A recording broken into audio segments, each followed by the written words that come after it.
Assalamualaikum, halo teman-teman. Berjumpa lagi dengan saya di channel Isu-Isu Hukum Perkawinan dan Keluarga. Masih di suasana Idul Fitri, saya mengucapkan taqabbalallahu minna wa minkum minal a'idin wal faizin. Mohon maaf lahir dan batin. Teman-teman, beberapa video ke depan saya akan menyajikan serial bimbingan perkawinan bagi calon pengantin, baik yang sudah mendaftar di KUA maupun yang baru merencanakan melaksanakan perkawinan atau pernikahan. Serial ini akan menyajikan materi-materi bimbingan perkawinan bagi calon pengantin yang diadakan oleh kantor urusan agama atau kantor KUA maupun lembaga lain yang sudah bekerja sama dengan Kementerian Agama. Tentu saja, video ini tidak bisa menggantikan keikutsertaan calon pengantin dalam kegiatan bimbingan perkawinan yang diadakan secara tatap muka di kantor urusan agama kecamatan. Tayangan video ini setidaknya memberikan gambaran umum terkait bimbingan perkawinan yang harus diikuti oleh calon pengantin sebelum akad nikah dilaksanakan. Secara berurutan, materi-materi tersebut akan saya sajikan dalam tayangan video beberapa hari ke depan. Baiklah teman-teman, materi pertama sebagai pembuka dalam serial ini adalah tentang pentingnya bimbingan perkawinan. Satu pertanyaan yang perlu kita ajukan adalah, mengapa bimbingan perkawinan bagi calon pengantin itu penting dan harus diikuti oleh mereka? Untuk menjawab pertanyaan tersebut, saya kemas dalam materi filosofi bimbingan perkawinan. Baiklah, silakan disimak penjelasan saya berikut ini. Baiklah teman-teman, pertama kita memasuki materi tentang filosofi bimbingan perkawinan bagi calon pengantin. Artinya di materi ini akan dipaparkan mengapa bimbingan perkawinan bagi calon pengantin ini penting dan harus diikuti oleh calon pengantin. Beberapa fakta tentang keluarga Indonesia hari ini adalah, fakta yang pertama, angka perceraian sangat tinggi. Sebagian besar disebabkan oleh gugat cerai. Dalam pengertian ini adalah yang menggugat cerai adalah pihak istri kepada suami. Badilak Mahkamah Agung RI tahun 2010 melansir bahwa selama 2005 hingga 2010, rata-rata 1 dari 10 pasangan yang menikah bercerai. Lebih 70% perceraian disebabkan karena gugat cerai dari istri dengan alasan tertinggi adalah ketidakharmonisan, disusul tidak adanya tanggung jawab, kemudian masalah ekonomi. Fakta kedua, angka perkawinan anak tertinggi kedua di ASEAN setelah negara Kamboja. Fakta yang ketiga, menurut data BPS tahun 2012, terdapat 14,85% kepala rumah tangga perempuan atau setara dengan 8,91 juta keluarga. Tahun 2007, angka kepala rumah tangga perempuan menurut data BPS 13,6%. Fakta yang keempat, buruh migran sebagian besar perempuan dan sebagian besar sudah berkeluarga. Fakta yang kelima, persaingan hidup makin keras.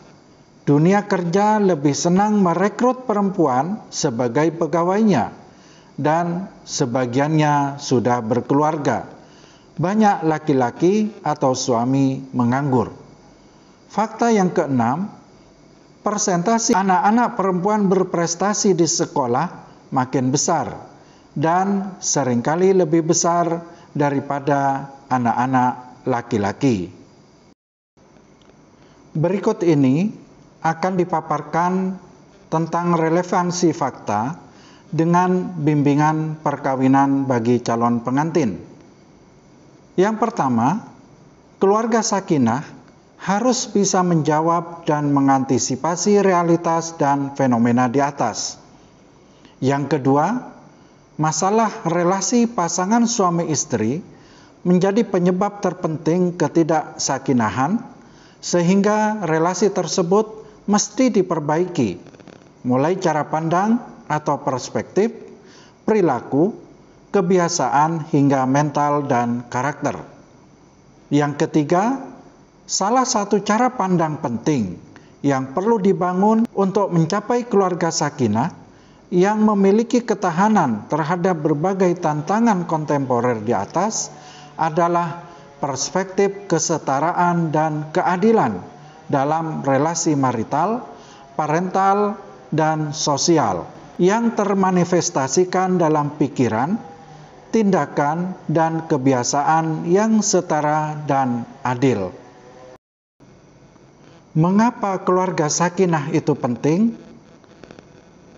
Karena terbentuknya keluarga sakinah akan membawa dampak pada terbentuknya masyarakat yang terbaik, menjadikan negara makmur, baldatun thayyibatun wa rabbun ghafur. Dan pada impact atau dampak berikutnya, dengan keluarga sakinah membawa anugerah kepada semesta raya. Artinya, keluarga yang sakinah akan bawa rahmat kepada lingkungan sekitarnya atau alam sekitar. Adapun materi pokok dalam bimbingan perkawinan ini adalah yang pertama, bagaimana merencanakan keluarga yang sakinah.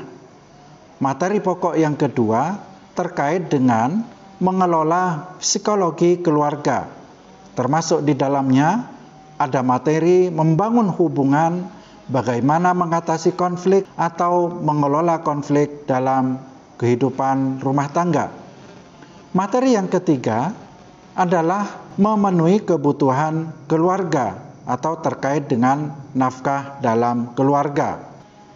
Adapun materi yang keempat, menjaga kesehatan keluarga, termasuk di dalamnya adalah terkait dengan kesehatan reproduksi.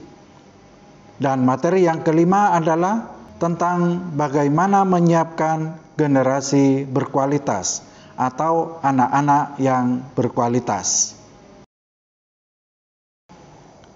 Prinsip pembelajaran dalam bimbingan perkawinan ini dilakukan dengan pendekatan enabling. Pendekatan enabling atau pendekatan memampukan, pendekatan yang membuat calon pengantin tidak hanya mampu mengingat, memahami, tetapi juga menerapkan prinsip dan keterampilan mengelola perkawinan dan berkeluarga. Adapun piramida pengetahuan, yang pertama mengingat, memahami, menerapkan, menganalisis, mengevaluasi, dan yang keenam, menciptakan. Calon pengantin dalam bimbingan ini akan diberikan penguatan cara pandang calon pengantin terhadap perkawinan dan keluarga. Juga diberikan pelatihan keterampilan untuk mengelola perkawinan dan keluarga. Prinsip pembelajaran dalam bimbingan perkawinan ini pun dilakukan melalui pendekatan andragogi atau pendidikan orang dewasa. Yang pertama, peserta terlibat aktif dalam proses belajar. Yang kedua, materi terkait langsung dengan kehidupan sehari-hari. Yang ketiga, materi bermanfaat dan bisa diterapkan dalam kehidupan mereka.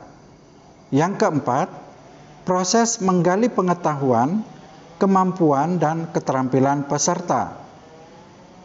Yang kelima, proses disesuaikan dengan kapasitas pengalaman dan daya pikir peserta.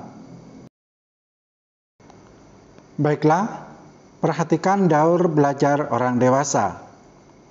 Dari mengalami, mengungkapkan, menganalisis, dan menyimpulkan. Adapun terkait dengan petunjuk teknis bimbingan perkawinan yang dilakukan oleh KUA adalah: yang pertama, bimbingan perkawinan terdiri dari dua jenis, tatap muka dan mandiri. Yang kedua, peserta bimbingan tatap muka ada 15 hingga 20 pasangan. Yang ketiga, berdurasi 16 jam, per hari ada 8 jam pelajaran. Yang keempat, sesi mempersiapkan keluarga sakinah dan psikologi keluarga wajib dipandu oleh narasumber bersertifikat dari Kemenak dan sesuai modul BINWIN atau bimbingan perkawinan dari Kementerian Agama. Berikut ini sekedar gambaran jadwal dari bimbingan perkawinan yang dilaksanakan oleh Kantor Urusan Agama Kecamatan. Di hari pertama,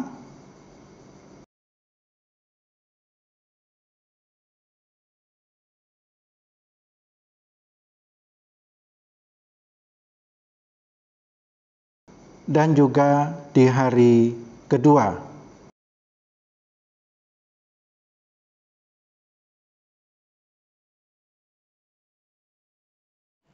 Teman-teman, demikianlah materi pembuka dalam serial bimbingan perkawinan bagi calon pengantin. Dan materi ini akan disambung dengan materi-materi yang lain dalam tayangan video berikutnya.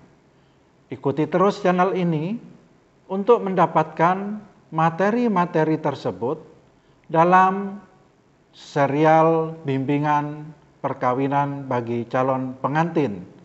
Dan mudah-mudahan harapan saya tayangan dalam video ini memberikan manfaat bagi calon pengantin dan seluruh keluarga besar yang terlibat dalam prosesi akad nikah untuk juga mendukung proses pelaksanaan bimbingan perkawinan ini bagi calon pengantin. Terima kasih. Assalamualaikum warahmatullahi wabarakatuh.